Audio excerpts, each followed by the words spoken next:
Hi there. Welcome to Apple World before I know it. He has a little line and he's smoking. So I recently began scouring my hand along his thigh to see where it was heading, and it headed down the path I had planned it to take. A man who claims he had a medication-filled illicit relationship with Barrack Obama just dropped a few significant stunners about Obama's past.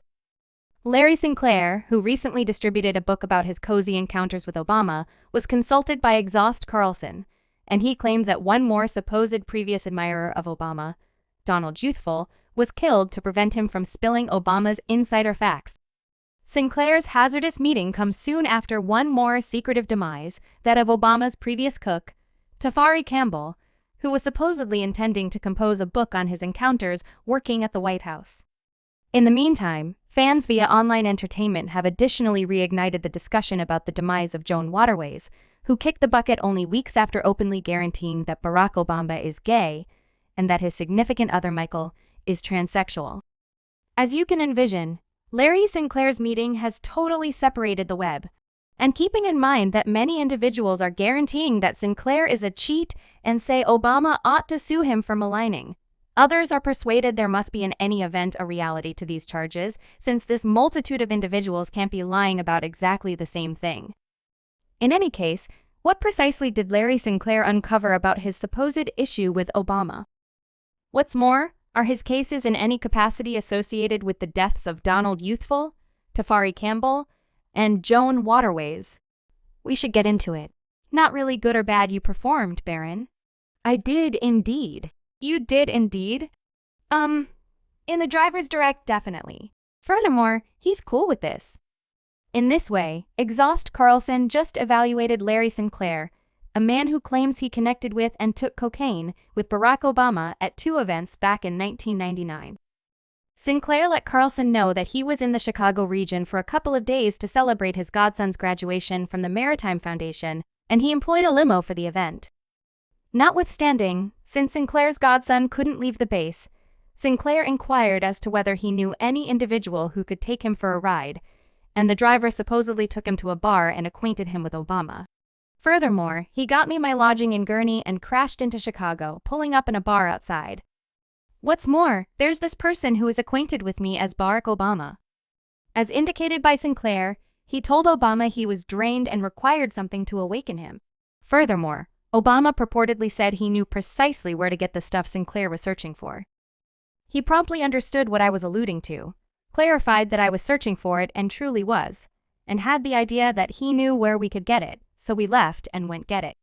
Sinclair said he had no clue Obama was a representative, and the main thing Obama probably told him was that he was married and was going through some marriage issues. What occurred straight away, as indicated by Sinclair, is that Obama let the driver know where to take them so he could purchase. Also, when Obama returned, he and Sinclair supposedly connected at the rear of the limo. I begin to put a line on a CD plate, and I coincidentally notice that he pulls something different out of his pocket, and before I know it, he has a little line and he's smoking, so I don't definitely dislike it. That is to say, certain individuals smoke and certain individuals grunt smoke in the vehicle.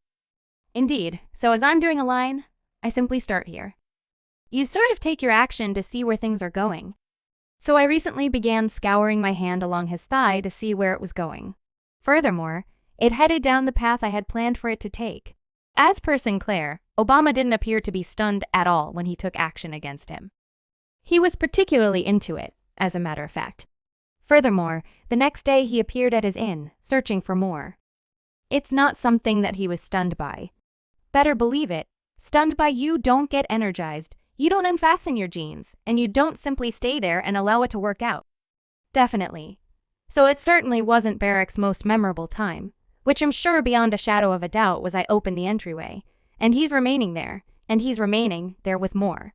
And he comes in, and it was very much like a fast, repeat or rerun from the prior night. However, that is not even the most stunning piece of Sinclair's meeting, on the grounds that by the day's end, Obama's direction will be his business.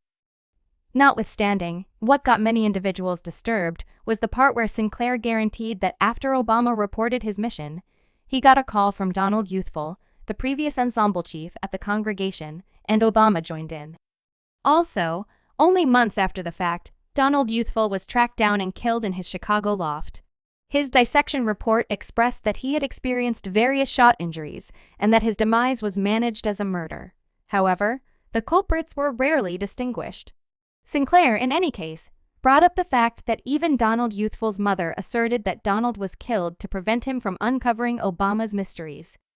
Yet, that is not all. Furthermore, Sinclair likewise asserted that Donald let him know he, too, had private relations with Obama.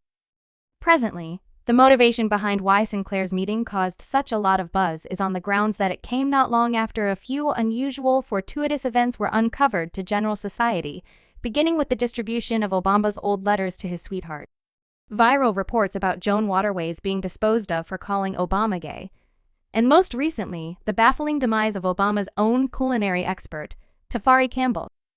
Obama's letters re-emerged after Obama biographer David Garrow conversed with Tablet magazine and uncovered that he talked with north of 1,000 individuals for his memoir of Obama, including Obama's exes Sheila Miyoshi Jagger and Alex McNair. Garrow let Tablet know that Alex showed him one redacted letter that Obama thought of her, and when he inquired as to why it was redacted, she expressed that it was about homosexuality. Be that as it may, Garrow ultimately figured out how to snag this letter. Furthermore, this is Obama's message concerning homosexuality. I should say that I accept this as an endeavor to eliminate oneself from the present, a refusal maybe to propagate the unending sham of natural life. I have intercourse with men day to day, yet in the creative mind after the letter became a web sensation via virtual entertainment. Fans indeed reignited the discussion encompassing the demise of satire legend Joan Waterways, who died following a minor throat medical procedure only weeks after she openly expressed that Barack Obama is gay and his significant other, Michelle, is transsexual. Do you feel that the nation will see the main gay president or the principal lady president have it with Obama? So, simply quiet down. Okay. Shell is a pattern. Please accept my apologies. She's a what? Transsexual. We, as a whole, know gracious, my golly. Gracious, golly. And afterward, on July 23 Day, news broke that Tafari Campbell, the previous White House culinary specialist for Barack and Michelle, had suffocated in a lake close to the Obama's Martha's Grape Plantation property. As per the Everyday Mail, Tafari was paddleboarding with an unidentified lady who likewise works for Obama when he tumbled off his oarboard. The lady supposedly attempted to arrive at Campbell and help him, yet he vanished, submerged. So she got back to shore to find support. Sources confessed to the Everyday Mail that a mystery administration specialist called 911 from the Obama home to report the episode, and Tafari's body was found around 10 a.m. the following morning. The specialists later resolved that Tafari's suffocation was a mishap, and the police said there were no indications of unfairness. Be that as it may, since the water where Tafari suffocated was supposedly only 8 feet down and Tafari was a skilled swimmer, as confirmed by recordings he shared on his Instagram, many individuals took to virtual entertainment to say they didn't trust the authorities' record of his demise. Others, notwithstanding, shielded the Obamas, saying that this multitude of bits of hearsay regarding Joan Streams and Tafari Campbell are simply paranoid fears. With respect to Larry Sinclair's stunner interview, fans are, by and large, totally isolated. And keeping in mind that some are calling Sinclair a cheat and saying Obama ought to sue him for criticism, others are persuaded Sinclair is coming clean. One individual remarked, "Assuming that I were Obama, I would document my claim for maligning and criticizing both Exhaust and his insane visitor." In a real sense, he has not followed his example. Notwithstanding, one more fan composed, "This person's life was obliterated by emerging with this."